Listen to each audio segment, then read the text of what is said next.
relating to revenue, generally taxes and fees, tariffs, loans, and other sources and forms of revenue. Included in our agenda today are the organizational meeting, the briefing of the DOF, the BIR, and the BOC. So I will not make any long introductory statement. I'd like to give the floor right away to our resource persons. Just some reminders in all my hearings, because this is going to be the beginning of many hearings to come. I like to have free-flowing discussions. I know your work is fairly technical, but I still prefer that you don't read. If you submit a position paper to me, don't read it to me because I can read it on my own. I prefer that you just highlight the point. So you don't. Of course, it's the first meeting, so I appreciate the heads being here. But in the future, kindly work closely with my team because you may not have to be here all the time. If I don't need you, I won't bother you with your precious time, but if I need you, I would like you to be here. And as we are going through our hearing, you can stand up, you can walk. If you need to take a call, I don't mind. I'm not strict about those things. I know you have a life, you have work. Sitting is the new smoking, so I want you to stand up and stretch your legs kung mahabang hearing. Today is not mahaba because we have our budget also today, and I understand you have something later. That's no problem with me. We'll get going. And let's practice sustainability. You're welcome to bring your own baon. But I will also serve you food and snacks. I just don't want us to use disposable items as much as possible. Okay, so let's get started. The first, I will hear from DOF, USEC Carlo Adriano, and then after that BIR, and then after that Bureau of Customs. Thank you. Let's proceed. Good morning, Senator Pia. Good morning, everyone. So I will be presenting the following. Next slide, please. So the outline of the presentation is as follows. First, the actual revenue versus the target revenues. Okay. Second, breakdown of actual revenues. Third, tax leakages. Fourth, performance. I just want to recognize our Chairman of the Committee on Finance, former Chairman of the Committee on Ways and Means, Senator Sherwin. Obviously, this is so important to him dahil wala siyang pang budget kung hindi maayos ang mga collection nyo. So he really made time to be here with us. And I know you're also busy, so Chairman, just feel free to interject. As long as I just have one or two other senators here, it can be more free-flowing. Pag marami na, then I have to moderate a little bit more. But by all means, okay, sige, sorry to interrupt, but go ahead. Good morning, Senwin. Fourth, performance of past tax reforms. Fifth, mechanism to stop leakages and status of cases filed by BR BOC, which will be presented by BR and BOC respectively. Sixth, the priority measures of the current admin, and then other relevant matters. Next slide. So first one is the actual revenues versus target revenues. Next slide. So we have here 2018 to 2020, what is programmed in the budget expenditure and sources and financing, and the actual. And then you have there the highlighted with the red rectangle is the attainment rate. So if it's more than 100%, that means we have actually achieved our goal. So for 2018 and 2020, we achieved our goal, actually more than the goal. For 2019, slight shortage, yes, 99.6%. Next slide is for 2021 to 2023. So again, in terms of total revenue, we have actually achieved our goal, more than 100%. Then the following slide is for 2024. And then for 2025, it's January to September. For 2024, again, we have achieved our goal, 103.5%. For 2025, our attainment rate is almost 75%, but again, we still have October to December collections. Next slide will be the breakdown of actual revenues. Next slide. So here is basically the actual revenue collection from BIR and BOC and by type of tax from 2018 to 2024. As you can see, it was growing from 2018 to 2019 for BIR and BOC, but went down during the pandemic. We recovered around 2022, and then that increasing trend in revenues continued until 2024. And then as of September 2025, total BR collection is at 2.3 trillion, while BOC collection is at 702 billion as of September. Next slide. The next slide shows just the growth rates. As you can see, so again, as I mentioned, there was a downturn in revenues during the pandemic, but it has been growing since. For 2022 to 2024, the average growth rate of the BIR is 11.2%. For BOC, from 2022 to 2024, the average is at 13.4%. Now, for January to September, BIR's growth rate is at 11%, and BOC is at 1.6%. Next slide. This is basically the buoyancy. We call it tax buoyancy, particularly for BIR. It just measures how much growth. Basically, it's the growth rate of the BIR divided by nominal GDP. So if it's more than 1, that means the BIR collection is growing faster than the nominal GDP growth. For 2022 to 2024, the average tax buoyancy of BIR is 1.1%. 1.1. Next slide. For tax leakages, we have actually one study from World Bank in 2018, and we have an IMF report in 2023 in terms of tax expenditure. Next slide. So for the World Bank, there was a study done by World Bank for the PIT, for the personal income tax gap. And this was done in 2018. In 2018, actual revenue for PIT was at 364 billion, but according to the World Bank, their estimate for the potential revenue for PIT was at 780 billion. And hence, there is a tax gap of around 416 billion in 2018. This is only for personal income tax. The next slide is for the VAT gap, also done by World Bank in 2018. So we have here the actual revenue in 2018 at 768 billion, and they estimated that the full potential VAT collection was at 1.8 trillion. And hence, there is this gap, administrative gap of 546 billion, and a policy gap of around 539 billion. So what is the difference between administrative gap and policy gap? So yung mga policy gap po, these are the exemptions. So if we pre-divided exemption, nandyan po yun sa policy gap. Yung admin gap po, ito yung some inefficiencies in the administration, but it is also a result of the policy gap. Because if we provide so many exemptions, it makes tax administration harder to do, and hence more admin gap as well. So yun po yung sa World Bank. Now, we would like to note that the DOF has already requested IMF and World Bank to conduct another studies in the gaps. For instance, for IMF, we have requested the VAT gap and the corporate income tax gap. For World Bank, we are requesting the PIT gap and the excise tax gap. Next slide. So, performance of past reforms.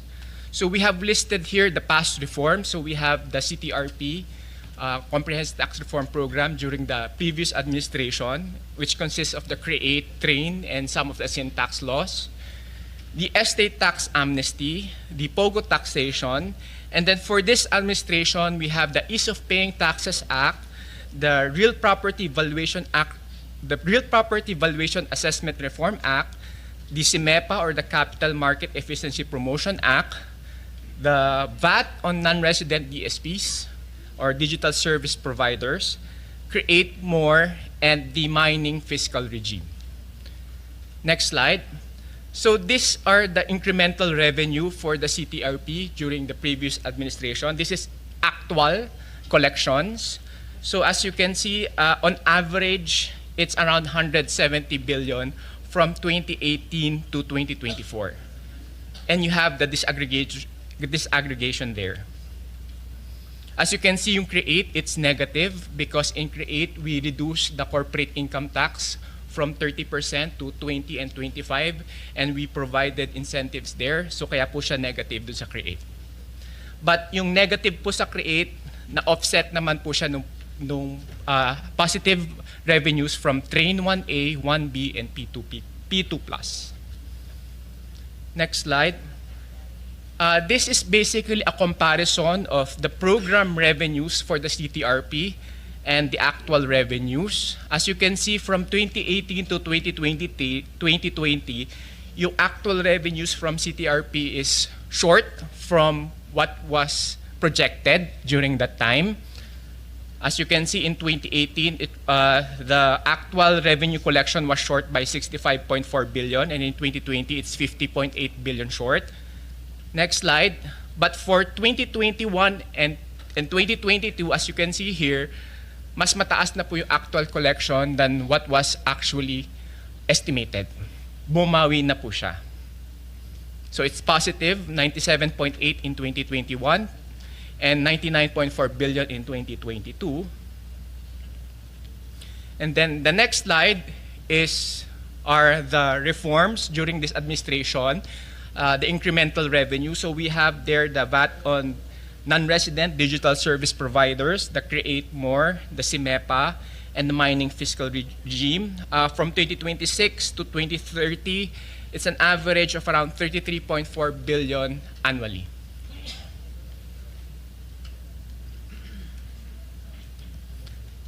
Next slide. So I think for the mechanism to stop leakages will be discussed by BIR and DOC later. So I will now go to the priority measures of the DOF and this administration. Next slide. So, next slide. So the first one, next slide, is the excise tax on single-use plastics. Next slide. So we would like to discuss first why are we proposing this proposal, the excise tax on single-use plastic, because number one, we have a problem with waste management, particularly plastics. The figure on your left shows the rivers that contribute the most to ocean plastic pollution. So there are 10 there, and 6 out of 10 rivers come from the Philippines. And the figure on your right shows the share of global plastic waste emitted to the ocean in 2019. And as you can see, Philippines, number 1 by a big margin. Hence, we really have a plastic waste management problem. Next slide. So this figure basically provides the same story. We are a social economy and ranks first in the top 10 countries with the highest annual plastic emission. Next slide. Now, what I showed earlier, yung rivers that contribute the most to ocean plastic was in 20-something. Now, this one is from the Climate Change Commission. It's 7 out of 10 na. From 6 out of 10, this one found it's 7 out of 10. Next slide. Now, problem number 2, poor waste management contributing to intense flooding has led to significant economic costs in the Philippines. We all know the impact of all of these disasters and all of this flooding. And in 2009, it is estimated only for Typhoon Ondoy, it estimated that the economic damages is equivalent to almost 3% of our GDP during that time in 2009. Next slide. Now this slide just shows you the trend in terms of rainfall, and it's increasing over time. And next slide, we all know that the marginalized sector is the most negatively impact, the marginalized sector is the most vulnerable and will have disproportionately harmed by the impacts of climate change. Next slide. Now, problem number 3 is that with the proliferation of e-commerce, particularly during the pandemic, the demand of single-use plastic intensified. Particularly, ito po yung mga packaging system, even the grab food and everything, mas madali na po mag-access ng mga pagkain at kung ano po with e-commerce. And problem number four is the fragmented policies on the issue of single-use plastic. Several LGUs implement a ban. Several other LGUs implement some sort of a tax or a fee. But in terms of the national policy, we do not have one yet. And next slide, to address this issue, we are proposing the excise tax on single-use plastic, which will be the national policy of the government, with regards to single-use plastics. Next slide. So I will not discuss this because this is just a background. Next slide. So again, we are proposing an excise tax on single-use plastic. Next slide. So this is just a timeline of the proposed excise tax on single-use plastics. So the DOF actually proposed it in 2022, an excise tax rate of 100 pesos per kilogram, and it only covers single-use plastic bags. Now the DOF is proposing a 150 pesos per kilogram rate, and we are considering to expand the coverage. So meaning we will cover other types of single-use plastics. Before, we were only covering single-use plastic bags. Ito po yung Labo and Sando bags lang. When you say you're considering expanding it, that would include like sachets. Ganon. I mean, those are the consideration. Yes. Those similar to that. Yes, Sen. We are Kasi actually when you look at the pictures, honestly, it's full of sachets. The rivers, the clogging, it's a lot of it is sachets. Yes, and Pin. So we are coordinating closely with DNR in terms of the coverage. Kasi sila po talaga yung may expertise on this. What should be considered as a single-use plastic, and in terms of what is our target. So we're closely coordinating with them. We will have several public consultations soon, this November and December, for that one as well. But I'll correct me if I'm wrong. I think this is more of an environmental waste management issue than a revenue generating issue. Tama naman, di ba? So that's why you said you'll be coordinating closely with them. Okay. Yes, Senpin. So, yes, Senpia. So, sorry. So, Senpia. So, it's an environmental policy first, than a revenue policy. So, revenue is side win, kumbaga.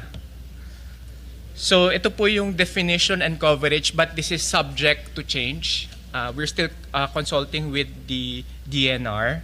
And the proposal again is, for now, is 150 pesos per kilogram with an adjustment of, with an indexation rate of every 3 years or maybe annually. So we're still finalizing the proposal. Next slide. These are just some of the filed bill with regards to single-use plastic, both in-house and Senate. There are already existing po na proposals. Next slide. These are just the incremental revenues. So the difference between 100 and 150.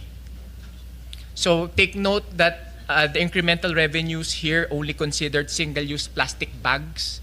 We do not have data yet on the consumption of the other plastic, but once we get those data, we will include it in the potential, in the projection of the incremental revenues. Next slide. This will be the potential impact of that excise tax on single-use plastic in terms of price and volume. So in terms of price will probably increase by more or less 100%, and that would result in a decrease in demand of around 37%. Given the 150 pesos per kilogram proposal. The next slide, I will not discuss this, but these are some of the existing challenges that I've already mentioned. And the next reform that we're looking at is what we call the domestic top-up tax. This is in relation to the globe rules of the OECD, particularly Pillar 2. So what is this? So what is the issue that we're trying to solve with this proposal? The issue that we're trying to solve here is the taxation of large multinational enterprises. So dun po sa Pillar 2, yung globe rule na sinasabi po, meron po sila doon na proposal to have a global minimum tax for MNEs of 15%. So ibig sabihin po nito, kung yung MNE or multinational enterprises has revenue exceeding 750 million for at least 2 of the past 4 years, you are in scope. You're subject to that 15% global minimum tax. Now, why is this relevant for us? Next slide. Because there are some multinational enterprises that are operating here and are paying less than 15%. So kunwari po, ako po ay MNE operating here and my my effective tax rate burden is only 10%, so kulang ko ng 5 kasi 15 po yung minimum, I have to pay the 5%. Now the question now is, where am I going to pay the 5%? If we have a domestic legislation for the top-up tax, they will pay here.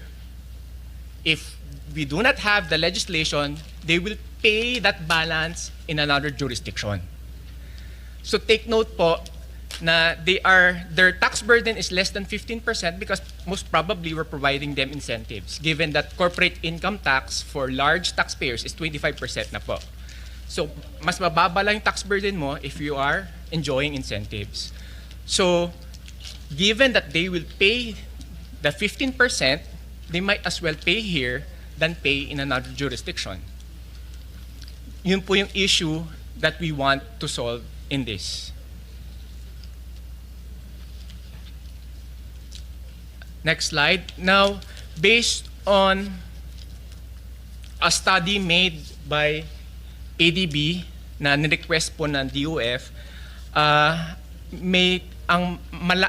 MNEs po na nag-ooperate dito sa Pilipinas are mostly coming from Japan, US, and then UK. 32% actually is Japanese firms, and then 23% US firms. Next slide. So, these are the incremental revenues. Assuming it was implemented in 2021, the projected revenues is basically almost 50 billion. So again po, if we do not have the legislation, itong 50 billion po na to will be paid in another jurisdiction. So we need a domestic legislation so that we can collect that what we call top-up tax. Based on our consultation po, the MNEs would actually prefer to pay here rather than in another jurisdiction kasi they're already operating here anyway. So it's easier for them to coordinate with our own revenue authorities than paying in another jurisdiction. Yes po, we have a draft bill and it will be subject to public consultation by this November and December. Okay. Next slide. The next slide is the estate tax amnesty, which is actually not new. We just want to extend the estate tax amnesty. Next slide. May nag-avail ba? Yes po. Meron pa po. Opo. So, we would like to extend Natapos na it. yung term ko, natapos na yung term niya. Tapos, extend na naman. We would like to extend it until June 30, 2028. I think that's the last slide of my Okay. presentation. That's it? Thank you. Okay.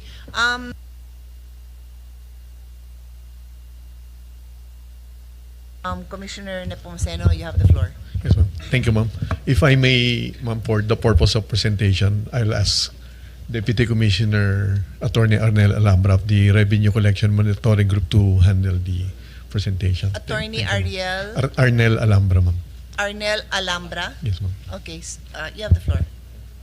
Good morning po, Senator Pia. Good morning po, Senator Will. Yeah, I'm Attorney Arnel Alambra, the Deputy Commissioner for RCMD of the BOC. Okay. Next slide, please. Yeah, in this table, you can see the collection performance of the Bureau for the last 5 years from 2020 to 2024. Okay. Except for 2024, BOC is consistently exceeding its target attributable to continuous monitoring or correct valuation and classification, enhanced digitalization, and various anti-smuggling activities. Okay, next slide. Okay. For calendar year 2020, BOC posted a total collection of 537.687 billion, exceeding its target of 506.150 billion by 6.23%. For calendar year 2021, BOC posted a total collection of 643.563 billion, exceeding its target by 4.35%. The original target is 616.749 billion. For calendar year 2022, the BOC posted a total collection of 862.419 billion, exceeding the 721 billion target by 19.57%. For calendar year 2023, BOC posted a total collection of 883.213 billion, exceeding its target by 1.03%. For calendar year 2024, however, in this year, 2024, BOC posted a total collection of 916.674 billion, lower by 2.45% of its target of 939.694 billion. Okay. The shortfall in the revenue collection in fiscal year 2024 was due to lower volume of oil imports and lower average tariff rate of non-oil imports as a result of the passage of Executive Order Number 62, which reduced the tariff on rice from 35% to 15%, zeroing of tariff of specific HS codes of motor vehicles from its previous rate of 30%, and extending the lower tariff on meat products under EO 50, and foregone on jet fuel importation under Customs Bonded Warehouse, which was implemented po in May 2024. Next slide, please. For January to September 2025, BOC posted a total collection of 701.671 billion with an efficiency rating of 98.5%. The lower collection is due to lower import volume, volatility of oil prices, and lower tariff rates as a result of reduced tariff rate on rice and zeroing on selected tariff on motor vehicles. Next slide, please. This table shows our collection for VAT and excise taxes. VAT, which consists of 61% of total collection, grew by 71% from 2020 to 2024. For the period January to September 2025, VAT grew by 4.6% versus the same period in 2024. Ito po yung last two bars on the right. No? Collection from excise taxes comprises 25%, which grew by 77% for the last 5 years. That's from 2020 to 2024. In January to September 2025, year-on-year growth is 3.9%. Duties comprises 12% of the total collection, which grew by 74% from 2020 to 2024. January to September 2025, year-on-year collection declined by 15.9%. It is affected by lower average tariff rate to 6% due to the impact of lower tariff rate on rice and meat products, zero rate on selected tariff of electric and hybrid vehicles, and implementation of various free trade agreements. Next slide, please. Okay. The BOC have identified the following leakages and key issues affecting customs revenue and enforcement. Number one, illicit trade in excisable products. The illegal distribution of goods subject of excise taxes such as alcohol, petroleum, tobacco, and vapor products, undermines legitimate commerce and reduces government revenues. Number 2, revenue losses from de minimis abuse. Improper classification and undervaluation of imported goods to qualify under the de minimis threshold result in significant revenue leakage and unfair market competition. Number 3, misclassification and misdeclaration of value. Importers may deliberately misclarify goods and understate their value to reduce tax liabilities. The implementation of the Enhanced Value Reference Information System, or EVRIS, is a critical measure to detect and prevent such practices. Number 4, inefficient customs procedures. Now, bureaucratic inefficiencies and corruption within customs operations can cause delays, so to say. Increase transaction costs and create loopholes that facilitate tax evasion. And number 5 is smuggling. This is unauthorized importation of goods, bypasses customs controls entirely, evading duties and taxes, and posing risks to public safety and national security. We would like us to note that based on the study of the government in 2016, tax leakages from oil smuggling was estimated at 26.87 billion. Okay. These are our performance of past tax reforms. Next slide, please. Okay.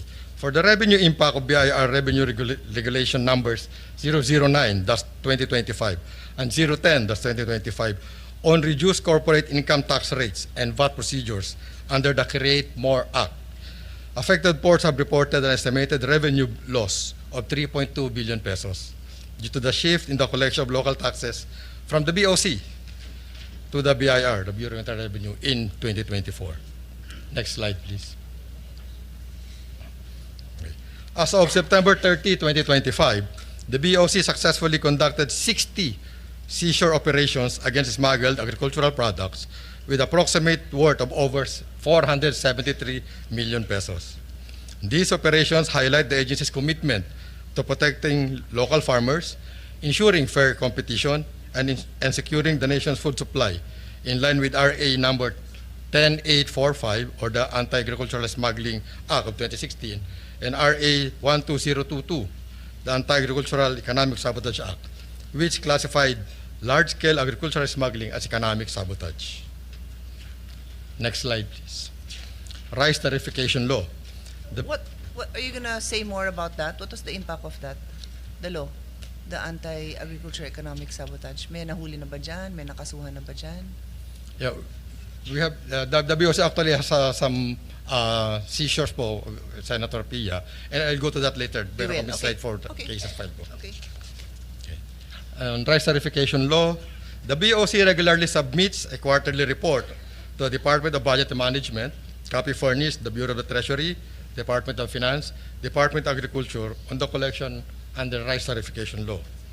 The table shows the volume and collection from rice imports for the period of March 2019 to September 2025 under rice tarification law. For January to September 2025, that was the one highlighted in green, the tariff revenue from rice importation is 13.372 billion, rounded off to the nearest billion. From March 2019 to 2025, September, the total tariff revenue from rice importation is 146.878 billion pesos. Okay. Next slide, please. Okay. For Executive Order number 62, with respect to the rate of rice, revenue loss from July to December 2024 due to the implementation of EO 62, which reduces the tariff rate of rice from 35% to 15%, was 15.348 billion and 14.103 billion for January to June 2025. Please note that the date of effectivity of EO 62 for rice is July 2024. Next page. Executive Order number 62 for motor vehicles.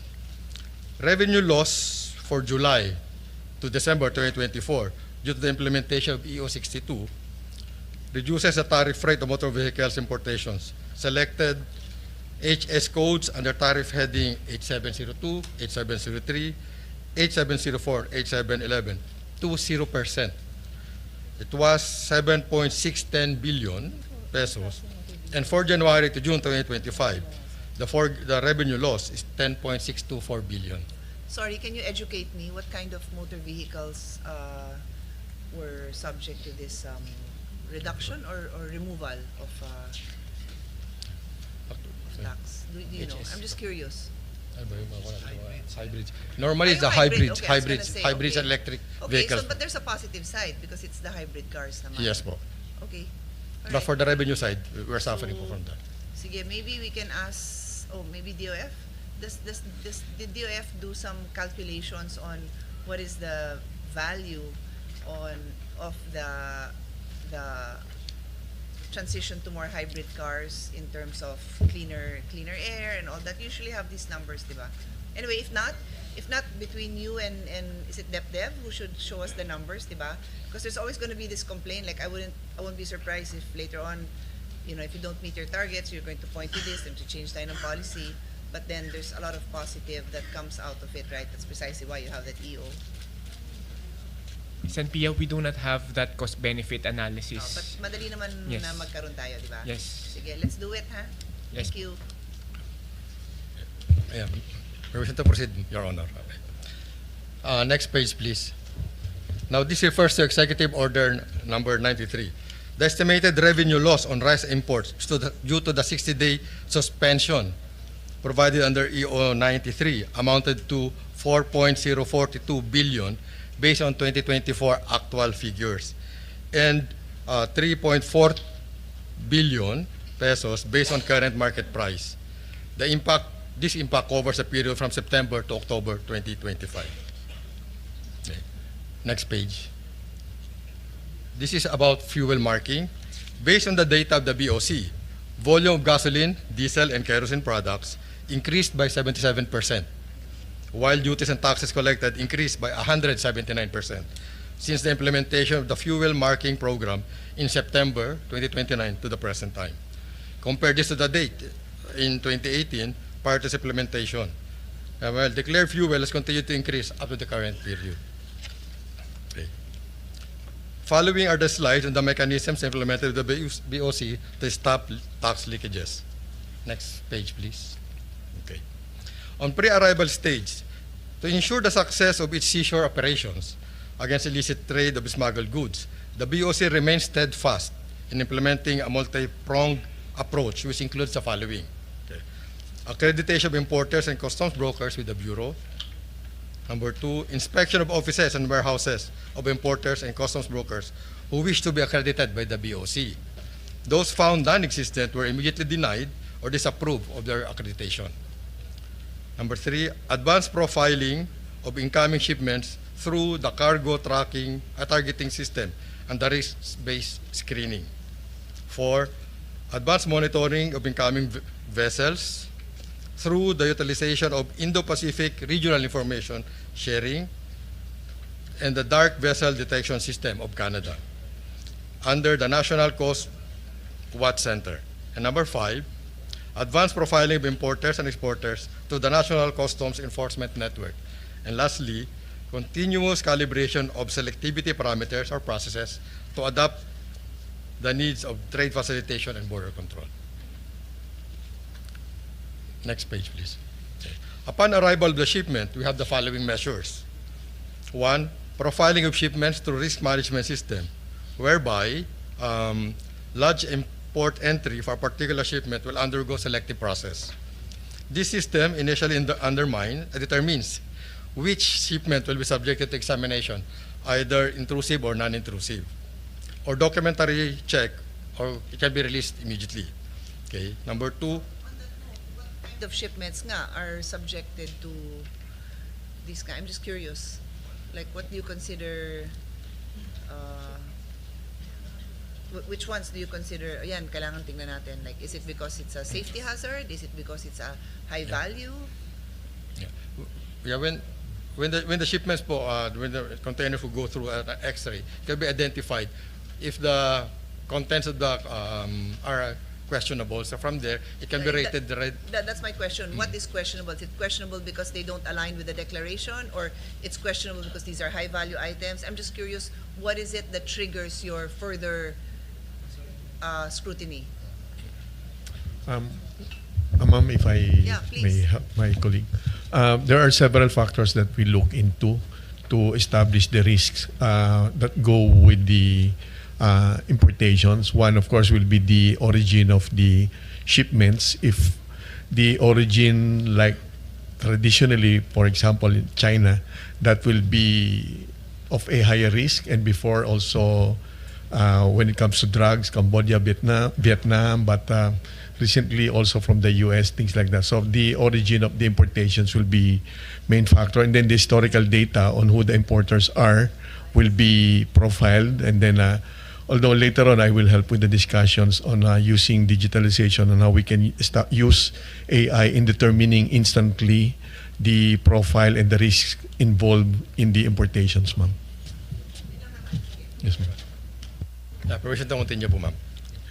Number 2, immediate issuances of pre-lodgement control order, alert order, and hold order against shipments with derogatory information relative to smuggling. 3, utilization of body-worn cameras by BOC frontliners to ensure transparency in the conduct of customs examination. 4, immediate cancellation of BOC accreditation of importers and customs brokers for forfeited shipment found to contain smuggled goods. And 5th, immediate filing of corresponding administrative and criminal cases against importers and customs brokers found violating anti-smuggling laws. Okay. Next page, please. Okay. After the release, we have the following measures. Okay. Lawful exercise of visitorial power through the issuance of the letters of authority against imported goods openly for sale or kept in storage, warehouses, or establishments with derogatory information for selling or storing smuggled goods. 2, periodical inspection through security, survey, and inspection of all accredited condemnation facilities to ensure compliance with minimum BOC requirements for said facilities. And 3, use of electronic tracking of containerized cargo or the e-track system to trace shipments destined for free port zones to avoid illegal diversions. Okay. Next page. Okay. That no, let's discuss a particular issue. Yung sa kotse ni La Discaya, ano yung kwento doon? Like, I know you're taking actions now. I've read the papers. But how does this happen? Pumasok ba yan sa free port zone? Hindi na-detect ang pagpasok? Kasi syempre mainit sa mata yung luxury car. Laki-laki pa. So how does that even happen? Yes, ma'am. Ma'am, there were 3 ways or methods on how the 30 cars that we were able to. Yes. Record whether it's just Discaya or some other. Yes, ma'am. Other hoodlum out there, no? That's right, ma'am. There's more out there for sure. Yes, ma'am. Actually, we're looking So we're into using the. that example because that's what's in the news. Yes, ma'am. We're looking into the 15 listed contractors that are allegedly involved in the the ghost projects, the infra projects. So there were until today, but there were 3 ways that were used by the importers for these cars. But we categorize those 3 ways. One, those that came in with a tampering of the import entry system, meaning yung pinaka parang birth certificate ng kotse, ma'am. So, nawala yun with no import entry and then no certificate of payment. That's one category. Number 2, Stand Yes, it, ma'am. no, and have a relevant discussion and if necessary legislation. Can you repeat that phrase? Exactly what you just yes, said. ma'am. The first category would be those that entered without an import entry, Okay. and then at the same time, there's no certificate of payment. Okay. So when you say they don't have an import entry, so as of now, you cannot trace kung paano pumasok yon. Is that what you mean? Kasi hindi mo nabigyan ng wala silang Yes, ma'am. proof na pumasok ng maayos. Yes, Import ma'am. entry. I'm just taking Ma'am, it from its logical. Yes, ma'am. Yeah. What does that Mag-example mean? ako, ma'am, para mas maintindihan. Sige. For example, one case, hindi lang yan, ma'am, to rewind. Oo, yeah. Yung Bugatti, for example, before.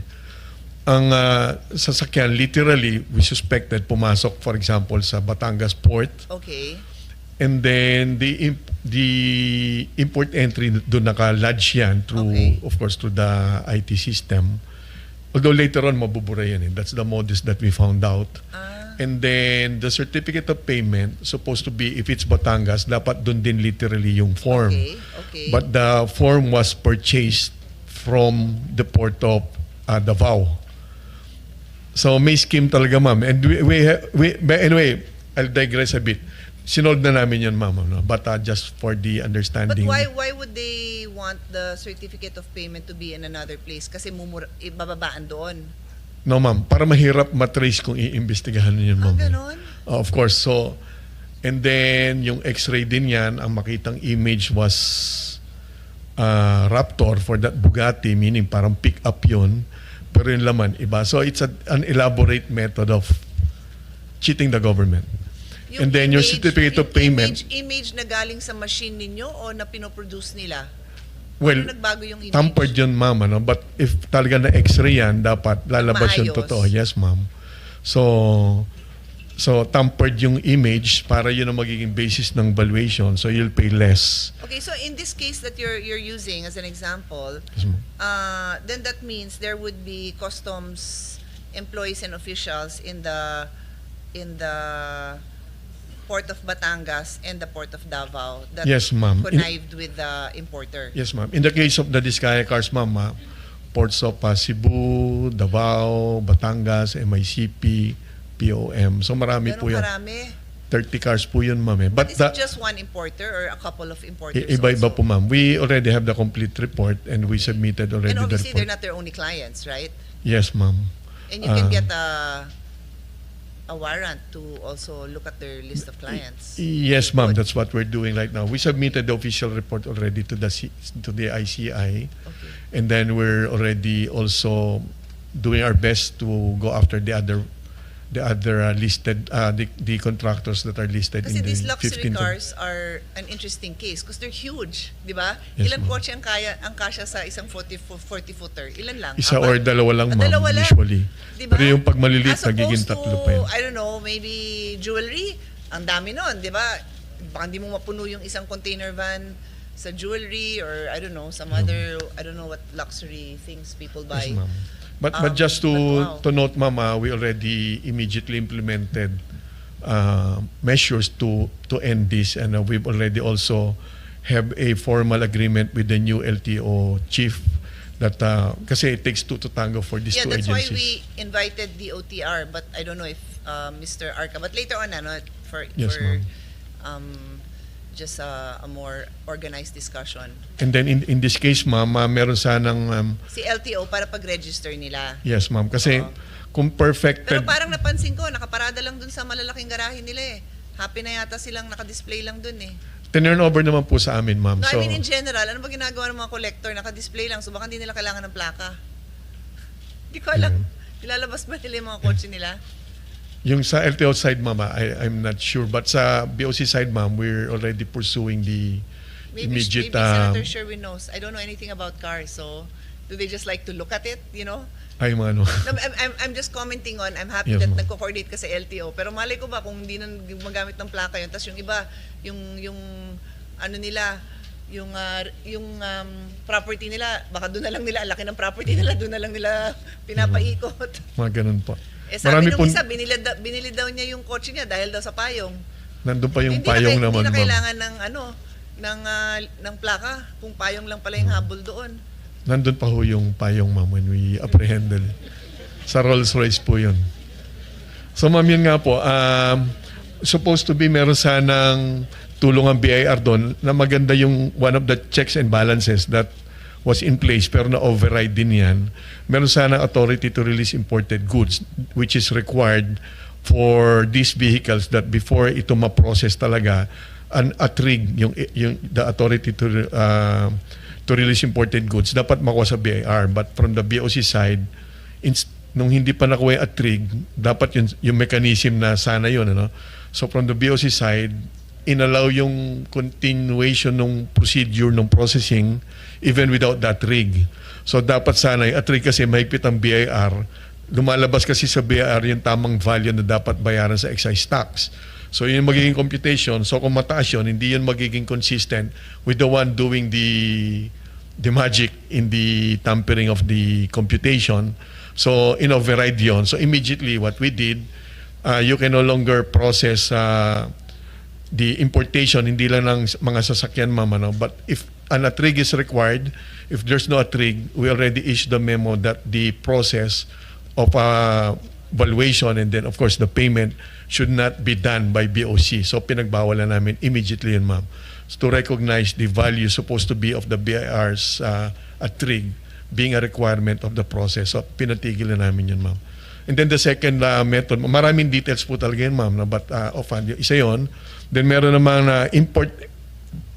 merong import entry pero wala naman certificate of payment. And then lastly, dun sa Diskaya cars, ma'am, out of the 30, meron naman silang 17 cars na nagbayad naman dun sa bumili sila from the regular or respected car distributors that are members of CAMPI and AVIL.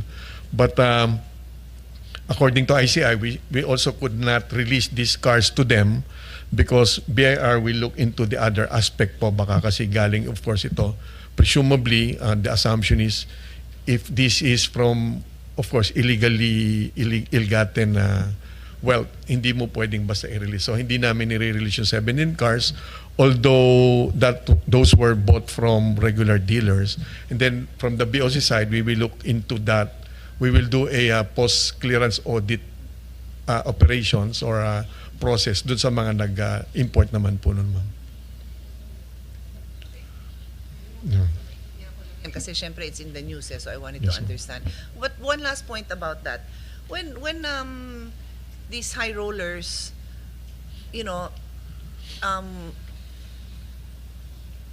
allow themselves or ask for interviews, which there were interviews na apparently natanggal na sa internet, so hindi na mahanap ng staff ko. Tapos dinidisplay nila yon. May trigger ba yan sa inyo na tinitingnan nyo rin? Kasi nga, apparently it's an item that is it's common to have issues on the proper payment of duties, di ba? And yeah, natitrigger ba yon na may nagbabantay sa inyo na check nga natin yan? Yes, ma'am. Although, of course, when we came in this July, we already instructed our intelligence group to institutionalize the monitoring of the social media. Well, of course, siyempre iiwas na yung iba, but we institutionalize the monitoring of the social media of everyone so that that can trigger the investigation on the part of the BOC intelligence group. The answer is yes, ma'am. And then we enhance that capability already. Pero like in this case, hindi na monitor yun. In this case of the Diskaya, yung interview na yun na pinakita lahat ng kotse. Kasi ako na-shock ako na, may ganun pala. When we came in, then na-triggered. Well, our team took over noong July po, ma'am. So this issue... July lang yung team mo? Yes, ma'am. Okay, and that interview yata was around the campaign period, mga April, March, no? Mga ganun ba? No? Around that time. Kami naman, ma'am, of course, nasa news din naman po kasi. Hindi naman kami nauna with that. It's all over the news. So, Yeah. of course, we gave the instructions to henceforth. Dapat mas mag-increase yung aming monitoring capability. It will not be good if everyone else would know the issue, then exactly. huli kami. So, we enhance already our capability, ma'am, for that. Okay. Okay. Are you showing something? Yun. Is this a video? Madam Chair, Yes, go quickly ahead. lang. Narinig ko While you're kanina. speaking, wag muna kasi madadivert naman yung Sige. attention. Ayan Hindi, na. mauna ka. Sige. Mauna ka. Yung narinig ko lang kanina, Commissioner, na merong sindikato sa loob. Parang itong operation is really sindikato. Kumbaga, mga BOC employees rin yung gumagawa. Like for example, sinabi nyo na yung x-ray instead na yung sasakyan, linagay nila ibang sasakyan. Parang actually, yan yung pinakita ni Senator Ping na kasi kasama sa DPWH yung mga inspection pictures, pero pare-parehong picture yung dinidikit nila doon sa inspection picture. So baka ganun din. Parang it's within, the problem is within. Yes. Una na-identify nyo ba itong mga tao? Yes. Anong nangyari? Pinaalis na ba? Kinasuhan? Nakulong? Mr. Mr. Senator, yes, we already issued show cause orders to those who are, although of course may due process po, of course we try to follow that. So more than 10 of our personnel have been made to answer our show cause orders, and then nasa investigation na po, internal investigation, and then we submitted all this already to the ICI to break this practice po. But of course, parallel to that, yung nireport po namin nakaraan sa committee po ninyo, there has to be a digital solution to all these things. Kasi pag inaral nyo po talaga, sir, yung nangyari, ang very clear at this point will be to hold accountable the importers. Very clear po yon kasi documented po yon. But when it comes to those who are involved within the BOC, mga ilan naman po, I have to state that. Marami naman sa BOC gumagawa po ng tama, no? But we're already identified those who could be probably involved in what happened, not only with the Diskaya cars, but with other similar cases po. So under investigation na po sila. Then some of them we relieve from their posts. Then some of them nandun pa naman. Kasi po, kumbaga almost perfect crime po. Halimbawa lang po, again maraming details, halimbawa lang po, ano. Perfect sana kung yung before you can access your computer sa aming E2M system, meron yan of course password anywhere in other offices, gano'n naman po. Pero mas ideal sana, which we don't have yet, ideal sana before you can do a particular transaction, may identity dapat kung sino yung gumagawa ng transaction. Something that's not there at this until at this point. Kaya kailangan nga namin natuto. You mean the person who's logging in and encoding dapat it po doesn't meron show? po yung Oo OTP, naman. ma'am. Yeah, but that's in the programming of that. Yes, ma'am. Yeah. Yes, ma'am. Kaya nga po, we reported last time, maraming details po yung full digitalization. Hindi lang po ng payment system, but in fact, all the processes po sa BOC, that should be part of the huge... Nabigyan ba ng budget ng chairman namin? Nag-commit po sa amin naman, ma'am. Very good, chairman. Kaya pinaparinigan ko po, ma'am. Kasi nakat ng konti, tapos yung pangalan hindi pa nasama dun sa features. Kailangan po talaga ng full digitalization. Otherwise, Yes, these yes, problems yes. will always be recurrent for the next 50 years. Ganyan po. We have to intervene already with full digitalization. Kasi po, for example, in this case again, Status. Oo. kasi in this case po, again, kahit identified po na merong nagdoktor po ng import entry, but you really don't know. To be fair, dun po sa binigyan namin ng show cause, and I'm not being biased, pero how can we prove na siya talaga at that moment yung gumamit? Yeah. Because there's no digital protection that can prove really. And then yung pirmado naman pong import entry, as claimed by the one that we are investigating, na peke yung kanyang pirma. So for the one investigating, that's us, we have to prove na siya yon. Kung talaga namang pinahamak lang siya by somebody else, siyempre yung gagawa ng krimen, hindi naman po niya ipipirma ng totohanan yung pirma niya. Baka kung kanino siya galit, siyang ipirma natin. So, again, we are pursuing solutions and institutionalizing solutions, pero modern world na po ngayon, this should really be technology-based solutions po to really once and for all end our problems in the BOC. And as I reported last time, ang magandang balita naman po, this has the full support also of the President. When I took over noong July 1, I asked permission and support, and then he really promised that the full digitalization will be supported by the President po. We support, of course, kami naman dito sa Senado will support your digitalization. Yun rin yung paniniwala ko, to really stop corruption is to limit or even eliminate human intervention. Yes. Pero since kailangan hand-in-hand rin yan with accountability, Commissioner, dahil kung mayroon sindikato sa loob at itong sindikato kumikita rin doon sa mga nag-i-import, papalusutan at papalusutan. So importante rin na mayroong managot. Yes, sir. Dahil kung hindi, mauulit at mauulit lang. So pa-update na lang yung committee and with this issue of smuggling ng luxury cars, please update the committee from time to time na kung ano na nangyari dito sa investigations niyo. Yes, Senator Sen. Sir, Madam Chair, if I may kasi, Alisabat, ano ko lang yung Yes, before The time remaining, please. my colleague continue with this report. Yung pong to clarify po yung concern po ni Senator Gatchalian, for my team, ang gusto po namin maging legacy sa aming tenure will be, of course, truly there are almost 1,000 things that we have to do at the same time. Ganun po talaga condition ng customs, ano? But doable naman po. And we have grouped our contribution to the solutions that are needed to finally end our problems in our bureau. Hinati po namin sa tatlo yan. Number one po talaga, of course, yung mga digital solutions. Marami po yun, 7 po yun sa na-identify namin. Hindi lang po yung payment system. That would include using AI in our accreditation, and in our risk management. We have to upgrade our X-ray machines, use smart X-ray machines and CCTVs, etc., etc.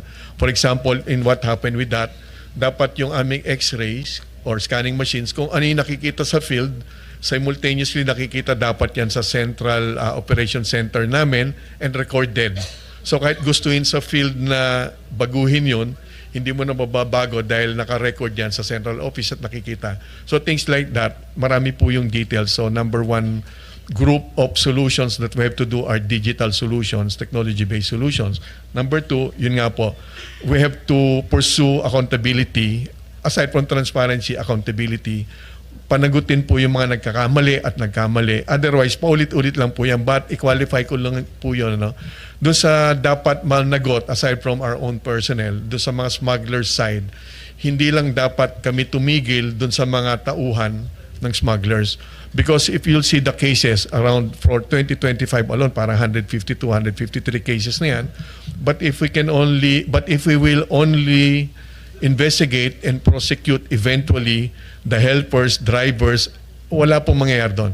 Kaya humingi po kami ng tulong din, and it was committed to us with the former Secretary of DOJ. Then I had a meeting also again with him nung ombudsman na po siya. Kailangan namin ng tulong with the NBI to dig deeper, to drill down some more kung sino ba talaga may-ari. Otherwise, kukuha lang po yun ng ibang tauhan. So, paulit-ulit lang yun.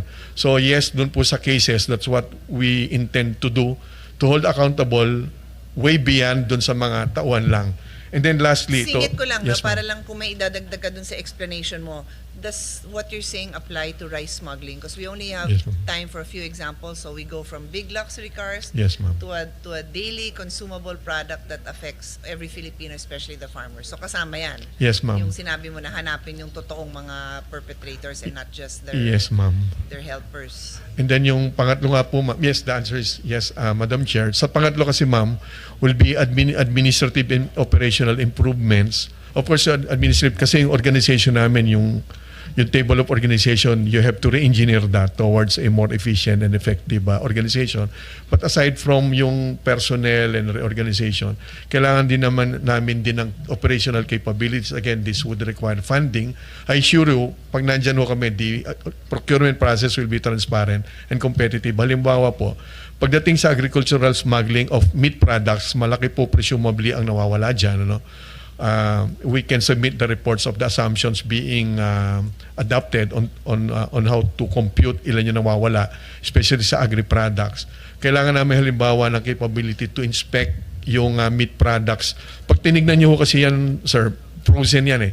Sa naked eye, pare-pareho itsura niyan. So ang nangyayari ngayon na system, yung inspection niyan, dadalhin dun sa warehouse ng importer on guard. Although on guard yon. Kaya lang siyempre, pagdating na doon, teritoryo na yun ng importer, pag may masamang balak yan, vulnerable naman po yung ating tawon doon. Dalawa, apat sila, things can happen pagdating sa port nila. So the Bureau doesn't have that inspection capability right now. The quick solution should be, at least habang wala kaming capital expense budget for capital outlay, mag-MOOE muna kami, pero wala po sa NEP namin yon. Mag-list muna kami ng cold storage somewhere in Manila or kung saan malapit na port para magkaroon ng deterrent effect yung aming capability that we can actually inspect in our own premises the suspected smuggled meat. Kasi ma'am, ang declaration niya, for example, 5%. Kung hindi po yan prime, but in reality, prime yan. So from 15 to 45% supposed to be babayaran yan. Eh yung value, depressed pa yung value. So X percent of a smaller amount instead of a higher percent of a higher amount. But that can only happen if we have that kind of capability, which we intend to do. So mga ganun pong operational improvements, plus lastly, for example, again, gusto nating ipatigil yung oil or petroleum product smuggling. From my recall, on 2024 data, if I'm not wrong, 30 to 34% po yung petroleum product sa ating revenue pie. So that could be higher if we can really curb smuggling or stop smuggling of oil. Wala naman ho kami sariling sea vessels that can do the job. Meron kami 21 but most of them sira. So but as a short-term solution, I have already talked yesterday with General Browner. He committed that the Philippine Navy will be quote-unquote on call as long as we have actionable intelligence to do the job. And then the Philippine Coast Guard, I've already also talked with the Commandant Gavan. He would help us. On call din po sila sa amin as long as meron kaming actionable intelligence, which can be done again by using technology na pagtutulong-tulungan namin how to, ganito po yan man how to understand kung ano po yung nakikita sa screen. At any given time mo kasi there are more than 2,000 sea vessels in our economic zone. Using our own visual appreciation, hindi po basta-basta makikita po yan. So we have to use again technology para makita natin kung sino po yung halimbawa nagdidikit, running at 1 to 3 knots lang, nagdidikit sila. Using AI, mag-alarm na yan. We should have this capability. So pag ready kami with that, Coast Guard will be available, Philippine Navy will be available. So we're committing, magkaroon lang po kami nun, but that subscription, hopefully magagawan po namin ng paraan yan. So yung mga ganun po man. So again, digitalization and then establishing accountability, and then lastly, we will have operational and administrative improvements during our term. Kaya naman po yun, Madam Chair. Yes, ma'am. Madam Chair, doon sa NEP nyo, merong 1.6 billion for digital ICT requirements. Yes, sir. So I think that is geared towards yung sinasabi nyo, Commissioner, no? Kulang pa ho yun actually. Kulang pa ba? Kasi ganito po, doon sa CPS, meaning yung payment system, if we will succeed po sa PPP, yun yung parang last option namin, na in motion na po yan ngayon. To be fair with the former commissioner, minana ko po yung PPP proposal yan, tinutuloy lang po namin. But that's the right solution. Pero pag nag-fail yun, if we cannot negotiate for dapat po kasi meron yung minimum capabilities or features to do the mission, na dapat 100% full digitalization yung lodging, assessment, payment, and releasing. Dapat 100%. Not 90%. Magkakaroon po rin yan ng abuse pag ganon. So pag nag-fail po yun, kung hindi namin makukuha yung aming minimum capabilities or features, we need roughly 5 billion to do that. Wala po sa NEP po yun. But that's based on the market study po. We will try to, of course, again, lower that down if we will acquire. But we will do our best na maging PPP. Maganda naman po yung proposal of fund. Maganda naman po. They will only charge 350 pesos per transaction, regardless kung isang container, 100 containers, 350 pesos is negligible na po. But that's not the point. Ang kailangan po, can that do the job? So the technical specification should be there to be able to really provide a 100% fully automated payment processing system po for the Bureau para ho maiwasan na po yung human intervention po. We'll excuse you, Commissioner, Thank you, ma'am. no? But si Attorney, you can stay? Are you? Yes, ma'am. Yeah, para lang yung continuity ng discussion. It's okay for him to stay. Yes, ma'am. And Sige. Assistant Commissioner Maranilla. Okay, sige. Mas Thank magaling naman po sa akin yan, ma'am. Sige. Thank you, ma'am. We'll have continuous discussions after this naman. Thank you. Yes, ma'am. Thank you po. Sige. Thank you po. Ituloy mo, Attorney, yung yung presentation mo para after that we can go to BIR also. Yeah, thank you po, Senator Pia. No? Okay. Taking note of what the Commissioner has said, no, we also have continuing efforts in our fight against collection and to fight against tax evasion in the Bureau of Customs. No. Next page, this will be this continuing effort. Okay. These are the continuing effort that we do. It's okay. One is active collaboration with all concerned law enforcement agencies in the implementation and enforcement of laws pertaining to all kinds of smuggling. Two, continuous acquisition of X-ray, yung po sinasabi kanina ni Commissioner, to enhance detection capabilities to the use of non-intrusive examinations. Three, continuing trainings of all BOC frontliners and law enforcement personnel in order to update their knowledge and skills in combating all kinds of customs fraud. Four, continuous upgrading intelligence capabilities through the newly developed National Customs Intelligence System to be fully utilized in 2025. Five, filing of criminal and administrative cases against unscrupulous importers and customs brokers before the DOJ and other applicable government agencies. Sige, iyan lang, pakibigyan lang kami ng list ng mga pending cases nyo and status ng cases. Just submit it so we can study it and then just ask you questions later on. Yes, Your Honor, we'll do. Okay. Number 6, foreign engagement with relative international organizations to form a global intelligence network that aims to enhance operational capabilities by providing members with timely and accurate intelligence support through its extensive network and database, thereby strengthening the effectiveness of intelligence enforcement operations. And 7, conduct an interagency intelligence summit that aims to strengthen the collaboration of the BOC with the intelligence community and other law enforcement units. Okay. Next page, please. This is our new effort that we have already started. The issuance, the CMO 01-2025 on the creation of an ad interim service cyber intelligence section. Further strengthen the mandate of IG to regularly and consistently gather intelligence information, including customs fraud and other illegal trading acts that may be perpetrated through digital means. Okay. Next slide. The fuel marking program. Under the fuel marking program po, gasoline, diesel, and kerosene products are marked with a molecular marker to evidence payment of duties and taxes. Fuels are then randomly tested at retail stations or vessels to determine whether the fuel contains the required marker. If fuel is found unmarked or diluted, it is an indication that the product may have been smuggled or illegally distributed, leading to enforcement actions such as seizures and imposition of penalties. Now, as of September 30, 2025, 107.72 billion liters of fuel were marked, which is equivalent to 1.22 trillion pesos duties and taxes collected since its implementation on September 4, 2019. For 2025 alone, 15.83 billion liters have been marked, equivalent to 185 billion 0.28 taxes collected. Okay. Next page. Yeah. Senator, or Honor, ito po yung cases filed, the table cases filed that we filed with the DOJ by the BOC, no?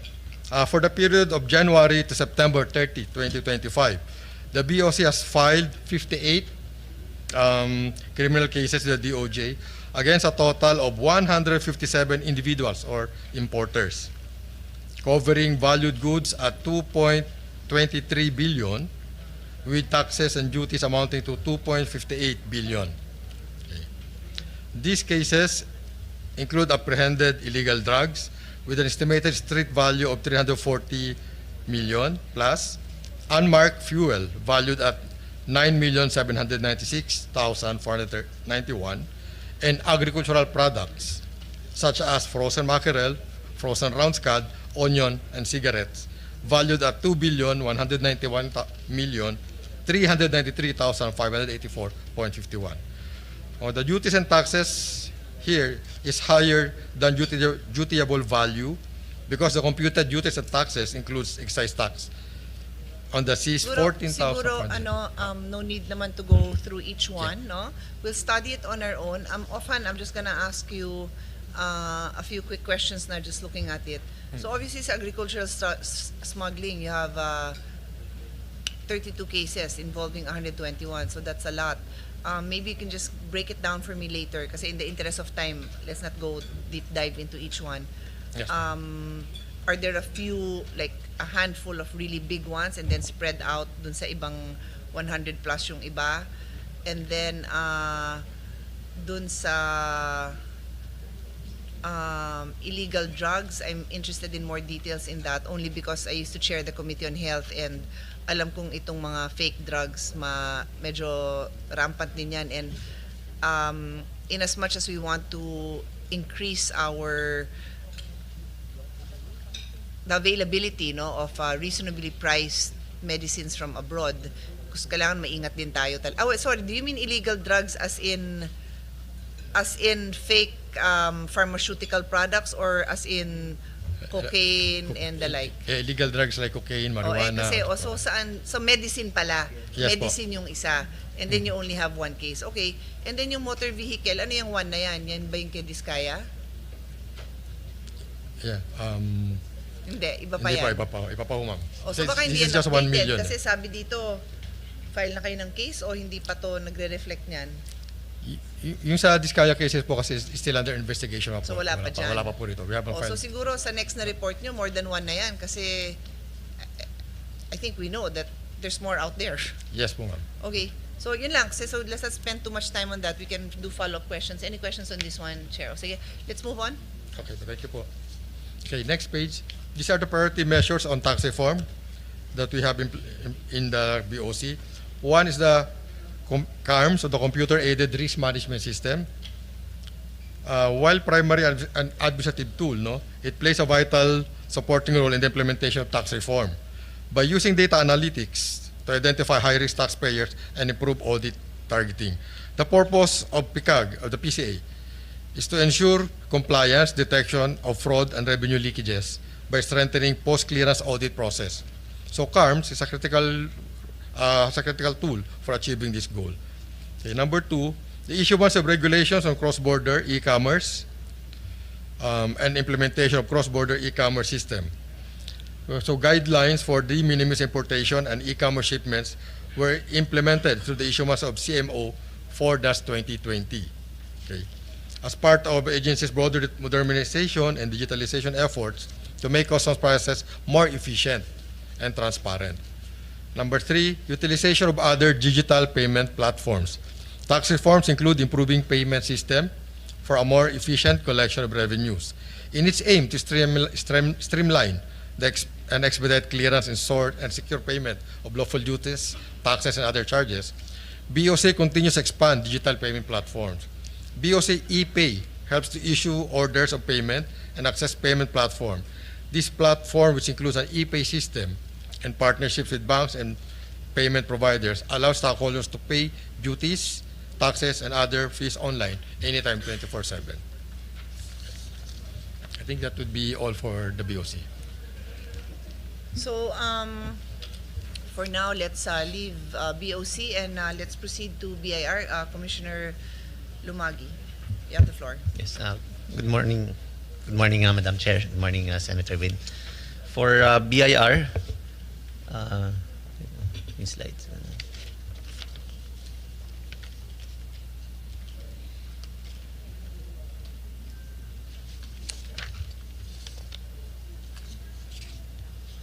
Saan na yung slides natin?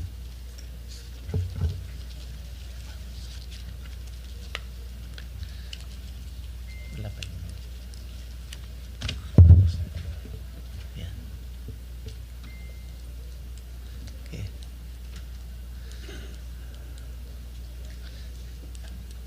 Sige. So we will be the following items are the discussion items. Next slide, please. Yan. First is the actual revenues versus target revenues. This was earlier discussed by the DOF, so we'll probably dispense with this one. Second is updates on enforcement programs. Third is the performance of past tax reforms, which was also discussed by the DOF earlier on, so we'll probably skip this. And then the last one is the priority measures of the current administration on tax reforms, which were not covered by the earlier presentation as well. So next slide, please. Next. Next slide, please. Also, skip for the number 2. Next slide. Yes. Okay. For updates on our enforcement programs, we launched the run after fake transactions, and the update on that was we partnered with Ateneo in developing a system to detect fraud using the use of ghost receipts. So we were able to develop that, and it's a system that would track and monitor the use of ghost receipts. We also filed. These are just interns, like students, develop this? Yes, the masters in masters in math students. Ah, wow, okay. So they had this program algorithm that would detect the use of ghost receipts. And also on August, we filed 23 new cases with the Department of Justice against buyers of these fake receipts. And as of to date, 46 cases are filed with the Department of Justice, 6 against sellers and 40 against buyers. And also as of September 2025, we were able to collect a total of more than 7 billion pesos. Question. These sellers of fake receipts, is it a particular industry? No particular industry, Madam Any, Chair. just to show that they delivered a service, they were paid, they sold goods, so any? Yes, Madam Chair. In fact, a lot, actually, almost all industries are covered. So they cater to all industries. If you need the invoice, then you can buy invoices from them. Cost to this scam? Well, as of September, we were able to collect 7 billion. So the amount is significant also. 7 billion na fake. So siningil nyo ngayon ng totoo. This is already a total collections, Madam Chair. 7 billion pesos in collection. Okay. Okay. Next slide, please. For our Run After Tax Evaders program, we have a total number of filed cases. The total number of filed cases 415 with an estimated tax liabilities of 26.65 billion pesos, and 22 cases were filed with the Court of Tax Appeals with an estimated tax liabilities of 9.15 billion pesos. And recently we filed the criminal cases against the Discayas and St. Gerard with a total tax liability of 7.1 billion pesos, and also against the 3 former DPWH officials last week with the total tax liabilities of about 1.68 billion pesos. Next slide, please. For our nationwide enforcement operations on illicit trade of excisable articles, we, as of for this year, January to September 2025, we visited a total number of 2,317 establishments, resulting in an apprehension of 377. Among these is 740 2,000 cigarette packs and also 267,000 ml of vapor products, with total estimated tax liabilities of about 156.7 million pesos. We also filed 75 tax evasion cases against these vape retailers or sellers with a total tax liability of about 711.3 million pesos. These seized articles are now in our warehouses and subject for destruction. Okay, before you move on, this is my favorite topic. We will stay here for one day. Good job, no, on this. I just wanted to add, no, when I so there are two venues for these retail establishments. Obviously, in a mall, and then in side streets, you know, in all the barangays, they have all these. I'm curious, itong mga kaso nyo, would this be with big sellers that literally position, they can afford to be in a mall? Or are these like those small standalone shops dun sa mga barangay? Lahat po, no? Actually, we started with the establishments na may mga fixed pwesto. So and these would be those with different branches? Yes, Madam Chair. So would you say most of your cases involve companies that have multiple branches or not necessarily rin? Not necessarily rin po. Okay. But we started with warehouses, yung mga importers. So talagang yan po yung naging concentration namin, yung mga malalaking warehouses. And then eventually, we moved towards the retailers because hindi mapatigil itong mga nagdadala. So the mindset that we had was if there are no resellers, then mahihirapan din sila and they probably be forced to go legitimate if there will be no resellers. So we hit on all the retailers. So we did a nationwide enforcement starting I think last year. We did that nationwide. So yan po yung mga talagang mga establishments, and then eventually as we moved along with the enforcement activities, dyan na po natin na-discover yung iba't ibang ginagawa po nila. So meron na dyan yung mga mobile na tindahan na rin, imbis na naglalagay ng mga tindahan yung medyo mga carts, tapos minsan sa gabi lang nandyan tapos nawawala na. So minonitor din po namin yan. Me to know, because given that this is a how do I classify this? Not a dangerous substance, but harmful product. We could regulate that. We could ban mobile sales of this, because as you know, in some countries, sin products, whether it's alcohol or tobacco, they have to even be in separate establishments. Tapos ngayon may mobile na tayo. Iba talaga yung mga Pilipino. Ngayon lang ako nakarinig na may mobile na ganyan. Opo, may dumarating po kunyari sa mga bars, sa area ng maraming bars, merong mag-station doon for the night, and then mawawala na in the morning. So nahuli rin po natin yon. And then maybe if I may just recommend, and if you have, then please just do a little bit more. Can you come up with visual communications, both online and inside sa mga barangay, na sinusulat nyong hinuhuli po at kinukulong ang mga nagbebenta ng hindi rehistradong mga vape products, so that matakot din sila. Kasi and I feel like a big part of your success will really be working with LGUs. Because the LGUs have so much on their plate, but if they know na this is a priority, government is losing money, people's health are being harmed, of course they'll cooperate, no? So can I just encourage you to do more coordination with the LGUs? Like, I'd like to drive through a barangay or bike through a barangay and see these posters sana na, and coordinate with DOH. Like, harmful na nga yan, tapos kung hindi pa rehistrado, lalo pang baka makasakit pa sa inyo yan. We'll do that, Madam Chair. Yung mga siniseize nyo ba, is this coordinated with DTI and FDA?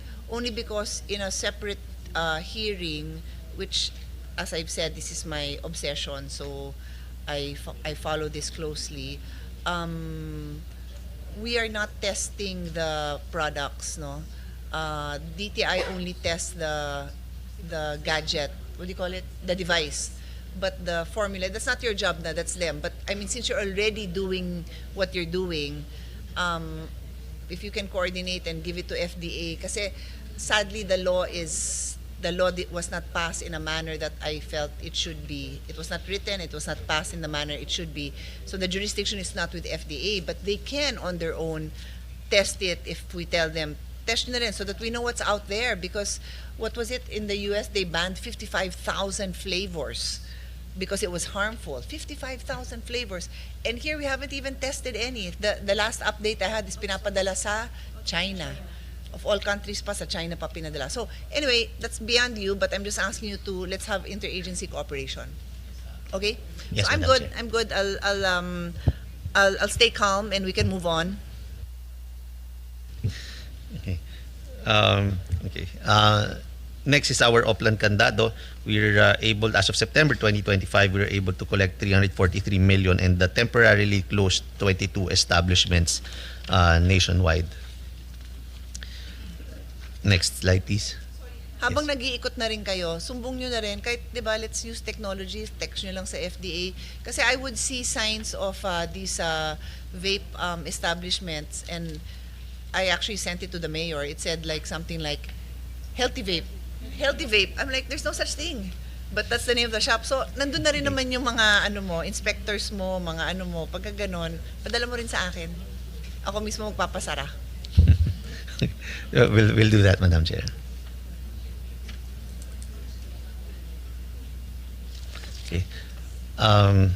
Next is one of our programs is to broaden the tax base. The number of registered taxpayers has increased by 5.38%, or about 301,000, bringing the total number of business registered taxpayers to 5,903,784. We also visited 311,874 business establishments, resulting in collection of penalties of about 152.9 million pesos. Okay, next slide, please. Performance of tax, again, this was discussed. Sorry. Can you go back to that slide? So when you say you visited 311,000 in business establishments, this is where you on-site determine what kind of violations do you look at here such that you are able to collect penalties amounting to this much? I'm just curious. We check registration. So proper registration, proper which registration. there have to be, diba? It has to be displayed. Yes, Tama ba? Madam Chair. So registration, and then the books of accounts, if they have invoices, the different tax Kasi some types. wala talaga. Yes, Madam Chair. Okay. So, But do these tend to be the SMSEs? Not really. well, included mga small enterprises. Yeah. No, the reason I Medium. ask is because syempre we want to support this SMSE's growth, and I remember I had a MS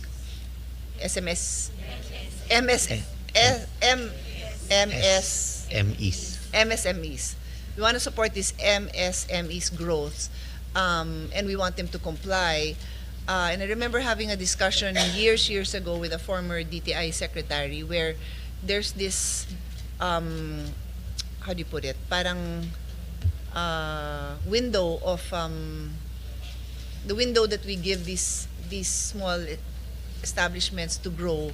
So hindi naman natin sila pinag-iinitan, parang ganon sa madaling salita, but not to be not to encourage them to be complacent about their legal duty. So ang point ko lang naman is hindi pa nga siguro yung micro, minsan nga yung mga medium. Basically my concern is ayaw din natin yung nahaharas sila kasi siguro alam mo na yon, napakaraming reports na ganon, napakarami. So how do you the balance between encouraging these business establishments to comply with their legal duty and ensuring that your BIR, what do you call them? Agents, inspectors, what do you call them? Revenue officers do not abuse their powers kasi ang daming report. Sobrang dami.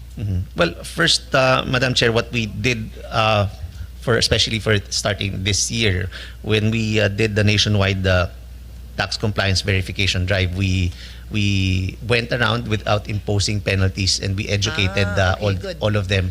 Okay. So that was the program, because it's really more on taxpayer awareness and information drive. Okay. So that when That's we good. saw violations, That's good. then we just pointed out these violations and informed them that they had to correct them.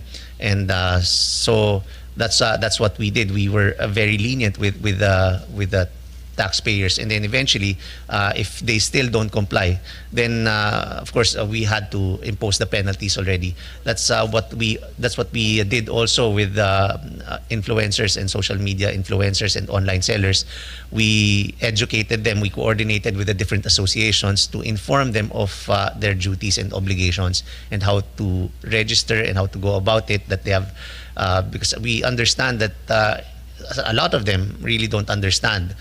Yung minsan nag-social media lang, kumita na, and they didn't know that they have to register.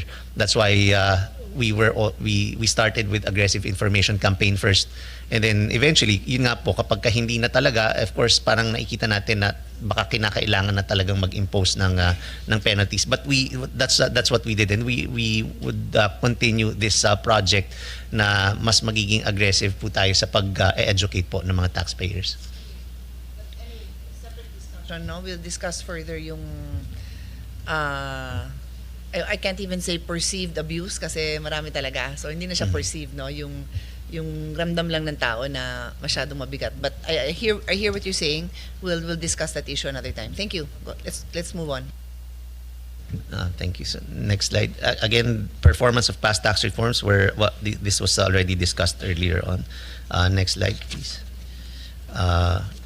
We move on to the priority measures.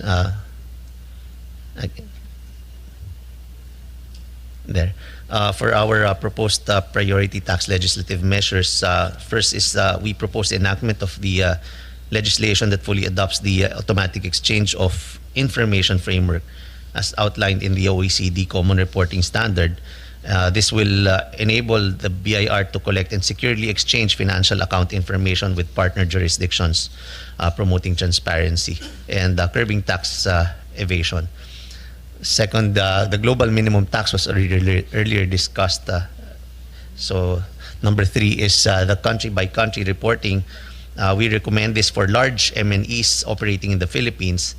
And the BIR will use this information to conduct high-level transfer pricing and BEPS risk assessments and will exchange it with relevant tax authorities pursuant to our international commitments. Number 4 is the exemption of BIR from the salary standardization law to strengthen the BIR's human resource capabilities. This is justified because of the lower pay of BIR employees compared with those in similar roles in other government agencies and the highly technical nature of the tax administration, and considering BIR's critical contribution to the national government's tax revenues. Fifth is the authority of the Commissioner to suspend business operations for excise tax violations. We recommend this because to grant the Commissioner the authority to temporarily suspend or close the establishments found in violation of the excise tax provisions of the tax code. This includes illicit trade in excisable articles such as tobacco, heated tobacco, and vapor products. The proposed provision is modeled after the current authority in connection with value-added tax violations. This will serve also as an effective deterrent against tax evasion and non-compliance involving excise taxes. And last is the transfer and expansion of Section 115 under the sections and 2 Section 6 of the tax code. This will clearly establish that the authority to suspend or close business operations apply not only to VAT registered taxpayers but also to any person committing certain violations and not just limited to value-added tax violations. This, of course, this clarification will strengthen our administrative enforcement and ensure consistency in the application across all types of taxpayers. That is all for BIR. Thank you. Do you actually have I don't know, I'll have to check with my team if there are bills already filed within each of those areas that you want, or are you drafting those bills? So just we know how to proceed. Madam Chair, Yes. for the automatic exchange of information that was part of the Passive Income Financial Intermediary Taxation Act, which was filed previous Congress, may automatic exchange of information done. For the country-by-country report, it will be included in the domestic top-up tax. It's actually a prerequisite so that you can implement the domestic top-up tax law. Okay. Okay. For the others, such as All the bills and what the status is for each. You're drafting, you like the bill of filed by a certain senator, or because we can have simultaneous hearings with the House, but if you prefer a bill, just give us a status so we know how to proceed. will do, Madam Chair. Okay. Then let me call now on let me ask. Sherwin, gusto mo magtanong dito sa BIR? You can. Yeah, sige. Yeah. Please proceed. Balikan ko lang yung issue, ito very close to the heart of our chairperson also, yung illicit trade on cigarettes. Sorry. CR sana ako napaupo tuloy ako ulit. Sorry ma'am. Ito napag-usapan na, and in fact we conducted 3 hearings last time on illicit trade on cigarettes, and Yuse Carlo was also there. We estimated from 2019 to 2024, ang nawala sa atin because of illicit trade is about 210 billion. Now, we also projected if the current rate of illicit trade will still continue in our country, from 2025 to 2028, we will stand to lose about 240 billion. Estimate to, so we're very open to drill down on the numbers. But in ano ang ating for you, Sir Carlo, what are we sent, I remember sending DOF a memo, no? That we called from that hearing. Tatlong hearing tayo. Magpadala kami ng list of solutions, one of which is, of course, improving the conviction in our case. Kasi isa sa mga nakita natin, maraming nga na-file na cases ang BOC and BIR insofar as illicit trade of tobacco is concerned, pero ang ating conviction rate mababa, no? For example, for the BIR, they filed 31 cases related to illicit trade, pero isa lang ang napanalo. And then for BOC is 69 cases ang na-file nila, 5 lang ang napanalo. So yung number of cases, number of seizures, walang problema ang nangyayari. Wala naman tayo napapanalo sa cases natin. And one of the things that kailangan ma-improve in certainty, or at least naman tumaas yung batting average natin sa conviction, or else itong mga smugglers, alam nila na mahuhuli nga sila pero hindi naman sila makukulong. Naka-factor in na doon sa cost nila yung paghuli, no? Especially sa cigarettes, ang manufacturing cost nila is only 20 pesos, but ang selling price ng illicit cigarettes is 140 pesos, no, 120 pesos, so almost 5-6 times. So mahuli man 2 shipment, 3 shipment, panalo pa rin sila, no? So, and this is actually for me the biggest threat in our revenue generation activity, yung excise tax on tobacco, Madam Chairperson, because ang nakikita natin ngayon, bumababa yung collection natin on excise tax on tobacco, pero tumataas naman yung smoking prevalence sa mga constituents natin, especially sa mga bata, no? So double whammy tayo, bumababa yung collection, tumataas yung smoking prevalence natin. And ito yung ginagamit ngayon ng mga tobacco companies as a reason to lower down our sin tax rates, no? Which I think is not the solution, because the solution is to convict, no? To put people in jail.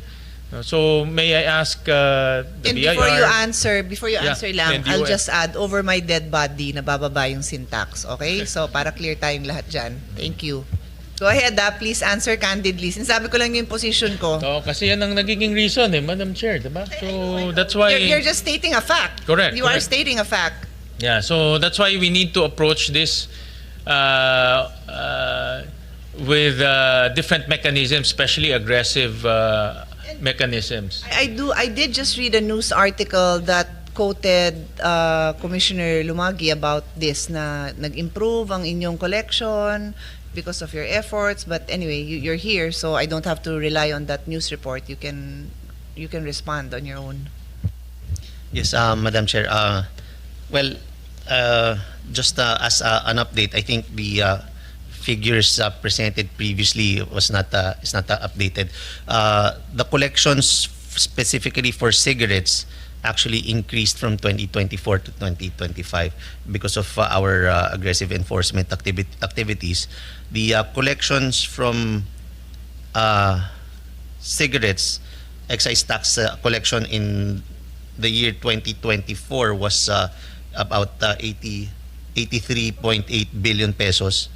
And for that's same period, January to September of 2024 compared with January to September of 2025, now we have 103.3 billion pesos. So that's an increase of about about 20 billion pesos in collection. And actually, even the removals, there's an increase for January to September of 2024 and 2025. from 1.3 billion packs of cigarettes to more than 1.5 packs of cigarettes. I think also because I think the surveys that say that smoking incidents increase, I think there should be clarification on what this actually means, as I've been saying, because I can't remember which study. I saw a study that the smoking of cigarettes actually decreased, but the smoking incidents increased. So that means that when we talk about smoking, the survey should be clarified on, because I think there was already a clarification with respect to the definition of smoking. This includes vapor products. So when we talk about smoking, the smoking of cigarettes actually, I think, went down, but the total number of smokers, including vape products, increased. So that's where the difference lies. But with respect to excise tax performance on cigarettes, we've actually improved our collections. Let me just add to this discussion, no? This is very important. During those hearings that Senator Sherwin very patiently conducted, he's known for his long and numerous hearings. Very detailed, and that goes on record forever. Obviously, the tobacco companies, the vapes companies, were lobbying for a sin tax reduction, no? But as Commissioner said, rightly so, I totally agree with you, but I want to give the numbers on record, because these are the numbers that I follow, and these are the numbers that we have. If you look at the prevalence of smoking among adults, and we now have to distinguish from cigarettes and e-cigarettes. Pag sinabi bang e-cigarettes, kasama na si vapes doon. So lahat ng HTTPs, no? HTPs, okay. So in 2015, let's start 10 years ago, 91%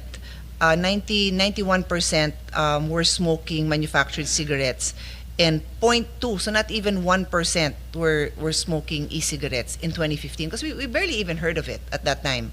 And then move forward, 2018, it became 92% versus 0.6, less than 1 pa rin. 2021, 84% manufactured cigarettes and 1% e-cigarettes. So still low on the e-cigarettes, but declining ang cigarette smoking. But by 2023, 87% smoking cigarettes and almost 9% e-cigarettes. So that is the trend that was already predicted, that I repeatedly pointed out, that the shift globally is from cigarettes as we know it, manufactured cigarettes, to vapes, because the campaign of the vape companies, and the big ones are also owned by the tobacco companies, to be clear, so you all know this, sila din yan. They are shifting it to vaping, and they are promoting it as a healthier form of a safer and healthier, a healthy vape na yung pangalan ng store, di ba? A safer, and it's not true. But anyway, I won't go there. My point is, wag na tayong magulat, kasi yan nga yung campaign nila na mag-shift. So when they now cry, when they come to us and cry and say na, oh, down na ang cigarettes, down ang cigarette smoking, yes, you should expect na bababa din yung collection nyo, which hindi naman bumaba now for this year, no? Bababa, if we are successful, and I have always emphasized, when we impose, and I was the chairman when we imposed the vape tax, not the cigarette tax, the last one, but the previous one, I was a co-sponsor of that measure. When we impose these sin taxes, we do want the consumption to go down. So, but this is a monologue that I always have with the health advocates. So now I get to say it in front of the finance people, and it is expected. We are successful if the cigarette consumption goes down. So then we have to be creative on how to bring more revenues for government, diba? But that is the goal. Hindi natin pwedeng sabihin na it's down, we're not doing our job. No, that was the job. That we have a successful campaign which includes sin tax so that the consumption of regular cigarettes go down. And supposedly, the consumption of e-cigarettes should also go down if we are successful on the health aspect. Because that is the goal. Hindi naman natin gustong na from addicts, from cigarette addicts, we now have vape and heated tobacco product addicts. We don't want that. Of course, in terms of collection, nakakatulong sa atin yun, but that should not be the goal. So, I'll just wrap this up by pointing out adolescents because they are the most vulnerable. Yung kanina na sinabi kong figures, those were adults. For the adolescents, in 2015, almost similar to the adults, 88.4% ang cigarette smoking and then less than 1% yung e-cigarettes. I'll just jump to 2023. 65% na lang ang nagsusmoke ng cigarettes, which is still terrible. These are adolescents, okay? Adolescents. And e-cigarette jumped to 39%. So, one last point, because I am always happy to share my thoughts with non-health advocates kasi I'm preaching to the choir pag kami-kami lang. In London, when I was there to study syntax in Geneva in WHO, and then I went to London, they did not hesitate to advocate for the use of HTPs and vapes because the smoking prevalence in the youth was basically zero. They had already come to a situation where yung mga kabataan hindi na naninigarilyo. So, kaya nila pinayagan na ma-promote yung use of vapes kasi this will help daw the adults who are addicted to cigarette smoking to stop. O, hanapin nyo kung ano nangyari ngayon. Yung nangyari ngayon, yung sinabi din ng ibang health advocates, na ngayon, meron na silang generation of kids addicted to vape. Natigil na nila yung generation na wag manigarilyo, puro vape naman ngayon. So, that is what happened when they took that approach na, sige nga, tingnan natin kung magiging cessation device to.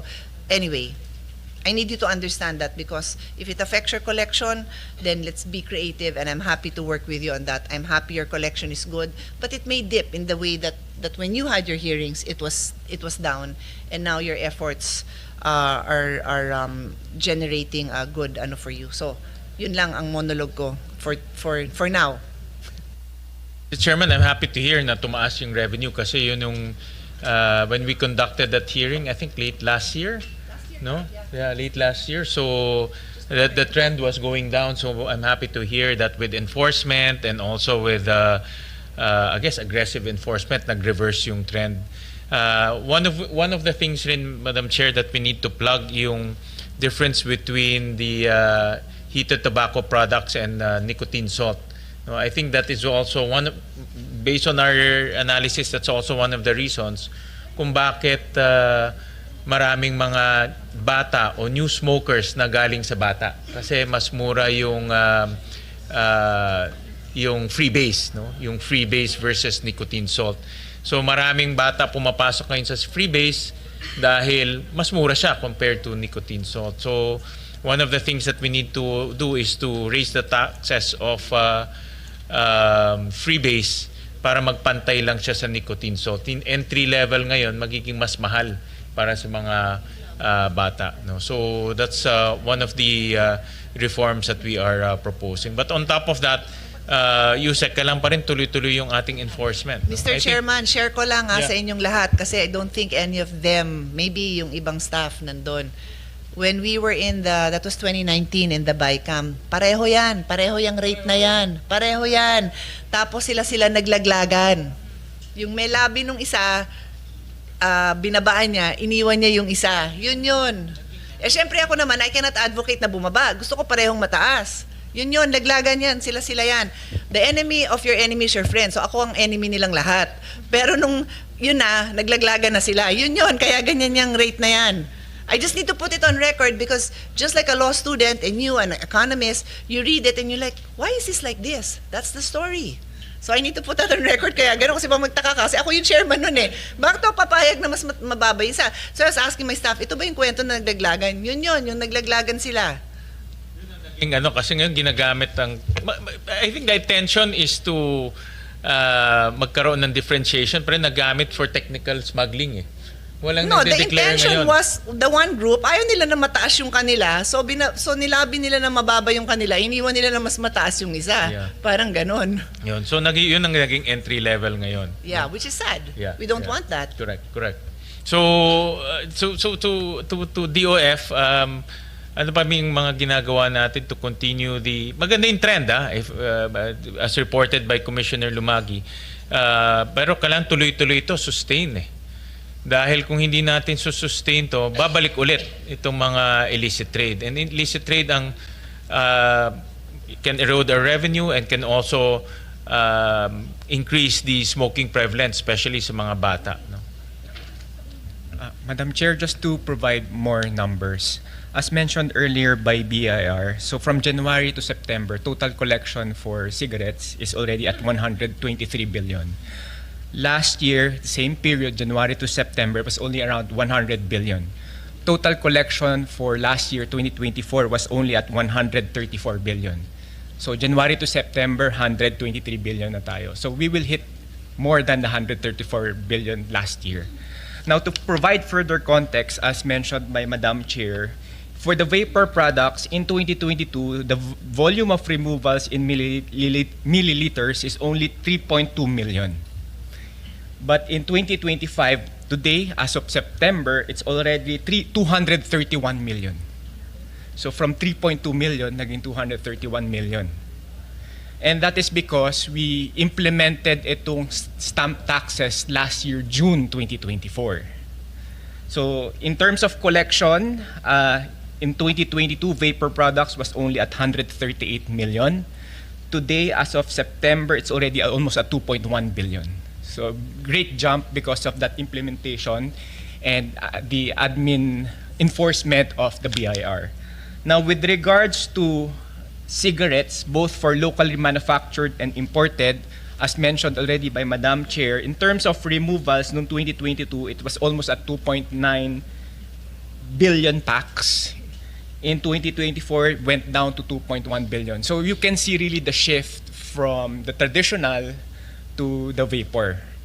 And as mentioned by Senwin, another problem that we need to solve right now is the difference in the rate between salt nic and the freebase, wherein salt nic is taxed at higher rate, significantly higher rate than the freebase.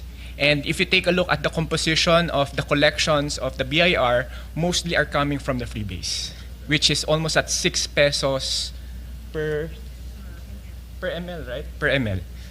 Kasi 60 pesos So walang per 10 nagde-declare ml. ng nicotine salt. Maliit lang. Because if you look at I think I showed that during the hearing, pag nakita nyo yung product, you cannot distinguish